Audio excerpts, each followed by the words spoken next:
অনেকদিন পর আজকেও একটা বড় কচি একটা লাউ নিয়ে এসেছে। ভাবছি লাউটা আজকে চিংড়ি মাছ না, মাছের মুড়ো দিয়ে লাউটা রান্না করব। আর লাউটা কিন্তু কিনে আনিনি, লাউটা আমার দেওরই দিয়েছে, ওর গাছে হয়েছিল। আর লাউটা দেখেছো কি সুন্দর কচি। লাউটা অনেক বড়, তো তাই ভাবলাম একটু মুসুর ডালও করি। লাউ দিয়ে কিন্তু মুসুর ডাল খেতে খুব ভালো লাগে। প্রেশার কুকারে ডালটা বসিয়ে দিয়ে এসে ভাতটা নামিয়ে দিলাম, আর কয়েকটা বেগুন ভাজা করলাম। আর এই যে দেখো পেঁয়াজ কলি আমাদের জমিতে হয়েছিল, পেঁয়াজ কলিও নিয়ে এসেছে। তাই ভাবলাম পেঁয়াজ কলিগুলো রেখে দিয়ে লাভ নেই, ভেজেই ফেলি। আলু আর পেঁয়াজ কলি একসাথেই ভাজলাম। আর কয়েকটা ছোট ছোট চারাপোনা মাছ এনেছিল, মাছটা আজকে আর কোনো তরকারি করবো না, গরম গরম ভাজায় রেখে দিলাম, ভাজায় খেয়ে নেবো।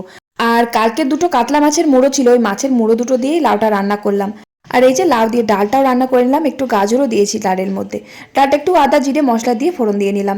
তবে কিন্তু লাউয়ের সাথে মুসুর ডালের থেকে মুগ ডালটা আরো বেশি ভালো লাগে খেতে। তো যাই হোক, তারপর রান্না কমপ্লিট করে রান্নাঘরটা পরিষ্কার করে মেজে ধুয়ে উপরে এসে কয়েকটা জামা কাপড় ছিল কেচে কুচে নিয়ে চান টান করে খেতে বসলাম। মাছের মুড়ো দিয়ে লাউটা কিন্তু জাস্ট ফাটাফাটি হয়েছিল। চলো টাটা।